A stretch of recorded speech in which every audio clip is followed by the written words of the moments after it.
Okay, so we're going to be talking about representing relations and functions. So these are different representations of ways that we can uh, represent relations.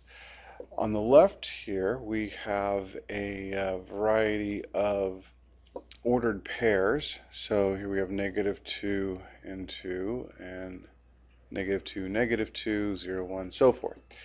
And we're going to take those same ordered pairs and we can represent them in a table. So there's your -2, -2, -2, 2, -2, 2, and so forth that way. Um, we can then represent them as a graph. So the -2, 2 is going to be right here. And then the -2, -2, 0, 1, and so forth. And then finally we have the mapping diagram. What we do is we list all the inputs here, and then we list the outputs on the right. And then we simply draw arrows to show which inputs correspond with each output. The input being the x values, the output being your y values. And so you can represent these relations, if you will, in all four formats. Let's take a look at a mapping here. And let's say we want to determine if something is in fact a function. Now, a key to a function is to say that for each input, there is only one output. For each input, there's one output. So let's say this mapping represents the schematic of a vending machine. You would enter your code on the left, and then you would get your drink on the right. So your input would be the code, and your output would be the drinks, or the X would be your code, and the Y would be your drink. So if I hit the code A3, that would give me a caffeine-free soda, or so forth. Now this represents a function. Each input has one output. And if you notice here with C3 and D1, we have two different inputs, but they give you the same output, and that's okay. That's still a function, and we only list, we never list anything twice in a mapping. We only just write it once, and then let the arrows show us, how many things point to that item. Now, if I want to break this, make this a non-function, then all I have to do is to say, okay, let's say I have C1. Well, C1 gives me an apple juice right now. But then I'm going to add an arrow. And now C1 can give me an apple juice and a grape juice.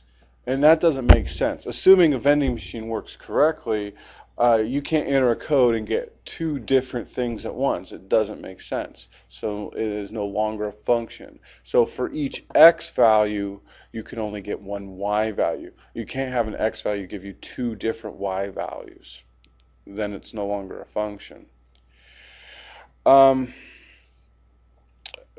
let's look at a couple of examples here. The first one, we want to determine if this is a function, and though I see 3 here gives me -1 and -2, that's okay. Actually, no, I'm sorry, that is not okay. That gives me an input. That's two outputs. So we would say no, not a function.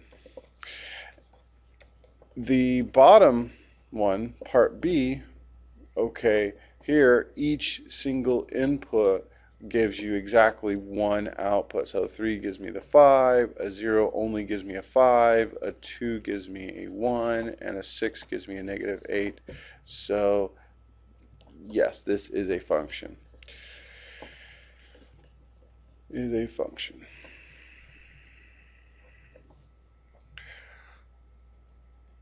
Okay, example 2, we have a different representation, a graphical representation, and we want to determine if this is in fact a function. Well, if we're going to be using this idea that each input gives you exactly one output, we're going to be checking each x, each input, and see if that gives you one output. So here I have on the left, let's look at this one first. X, I get a 1, and then my output is 1. My x for 2 gives me a single output here. 3, if I look at this one, that gives me a single output here. And 4, and so forth. 5 gives me an output, 6 gives me a single output of 4, and then 7 gives me a single output of 8. So each domain has one range element in that one. So that one is a function.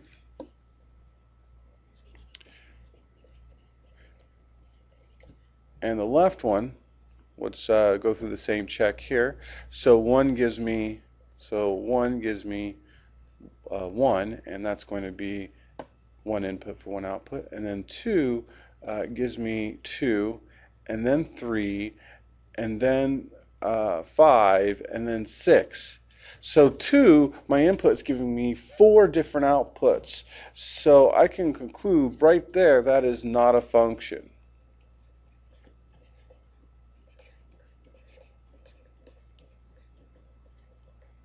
Not a function. Because it's not a function, you'll see that these points line up vertically because we do have this single input giving us multiple outputs, or in other words, we have this x giving us several different y's. There's a little thing devised called the vertical line test, and the vertical line test uses this idea, this property, simply saying that if you draw vertical lines, and that vertical, if you can get a vertical line to cross your graph in more than one point, it is not a function. So for instance, the one on the right fail if I drew a vertical line right down here. It's going to cross the 4 points and it fails.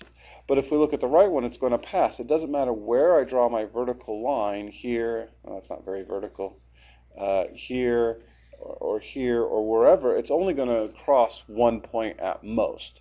And so the right one would hold up as a function.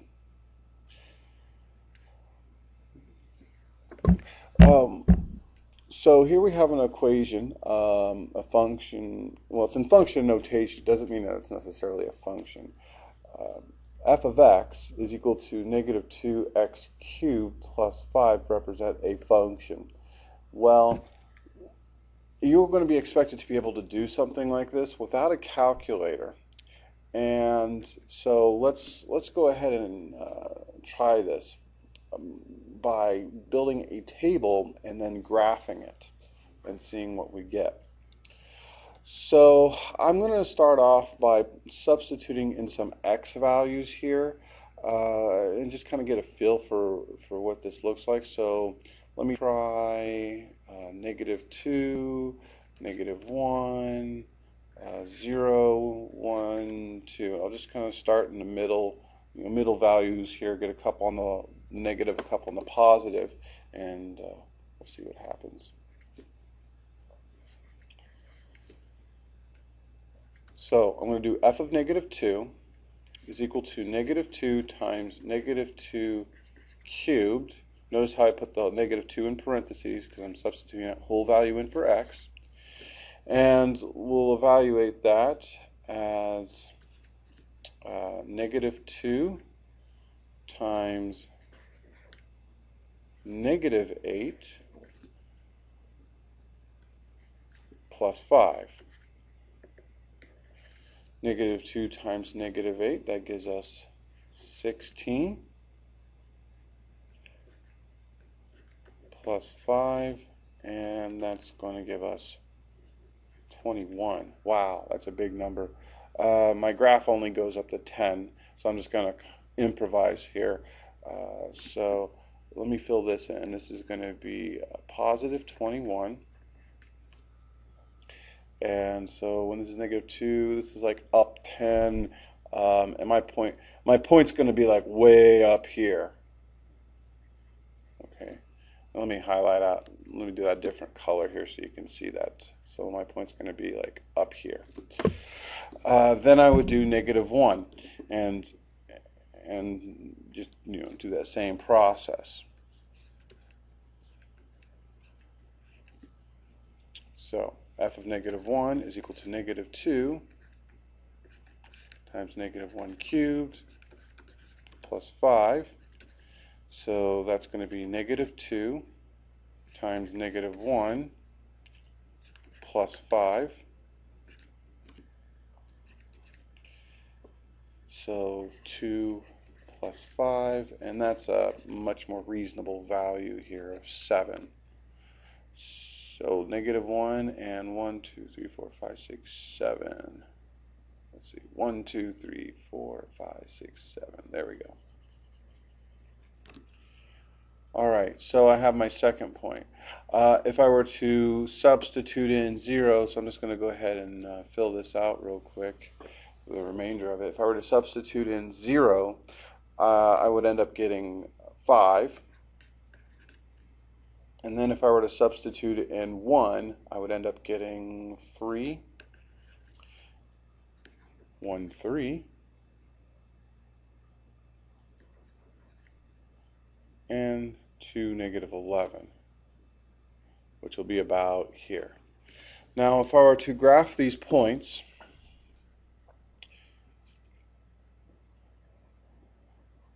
do this the best I can. It's kind of tough. If I can hold that together. It's really kind of hard to do this on this electronic pad. Okay, well that's a really bad graph there, but we can look at this and then apply the vertical line test to it and see, well, does that in fact pass the vertical line test? And even though this graph is full of fail, it never really goes vertical. It's going to pass the vertical line test. So we would say yes, it is a function.